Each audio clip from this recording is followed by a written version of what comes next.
And the Steelers are weird. They're going through this quarterback drama at that same time with Cordell Stewart and a revolving door of quarterbacks. People forget they've been here before.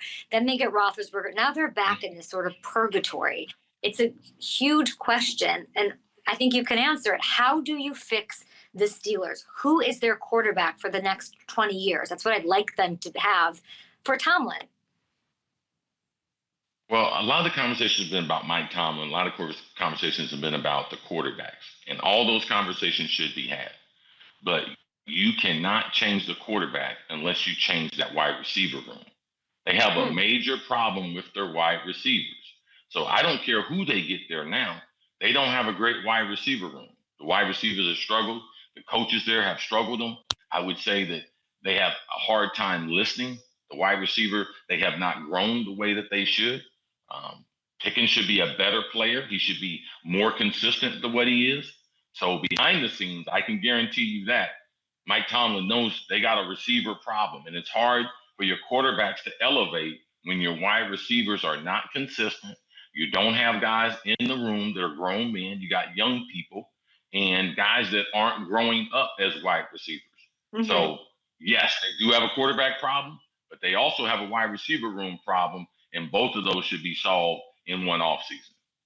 How do they fix the wide receiver problem? So there's a lot of free agents. We can get to that. But before we do, you brought up Pickens. What should they do with Pickens? You need to get another veteran receiver with them, like DeAndre Hopkins, Amari Cooper, guys that have really established themselves not only as consistent wide receivers, but they've been great role models. He is a tremendous talent. But he has lapses where he does not make an impact on the game in a positive way. His overall body language, Warren Moon taught me this. Hey, man, you give me that bad body language, I'll bury you in this offense. You won't never get the ball. I was wow. Like, oh, okay. All right. Okay, bro. Got you. Don't have to check me no more on that. So things like this in wide receivers, but unless you get a veteran quarterback or someone they respect, you can keep those antics. A lot of us receivers have done it through the years. It does not help the quarterback. It does not help the team. It does not help the coaching staff. So the longer they allow those types of things to go on, especially when you have average quarterback play that the receivers can complain about. So the receivers, the Pittsburgh Steelers have a couple problems at a couple different positions. And it's not because of lack of talent. It's because of lack of overall disciplines, lack of overall commitment to the program and what they're trying to do. This is why I love talking to you. I want to get this right. The Warren Moon thing, what a bite, right? Like that's a headline right there. That's amazing. You had a strong quarterback. That's a strong quarterback. Is this not then solved by, and I'm not indicting Russell, or they have a strong coach, I think we can agree. They've got talent. Isn't it the quarterback then? Like, don't they need the Warren Moon to check Chris Carter? Yeah. Russell Wilson, at this point in his career, he should be that guy, but he's not that guy. Unless the organization empowers someone, you can't do that. You can't run the locker room unless they empower you to do it. And you also you have to be on top of your game. Like, you have to be productive. So Justin Fields, could he be that player? He could. If they had not brought Russell in there, if they had given Justin Fields the job, could he do that? Yes, he could, but he's still a young player. It is a fine line. It's hard to get the mix right because they're young players. They're trying to get them to their potential, because if he reaches potential, it's consistent Pro Bowl, because he's a playmaker. His ball skills, his route running, we should be talking about him in the top 8 to 10 receivers every year. So we see his top side. We see him make spectacular plays.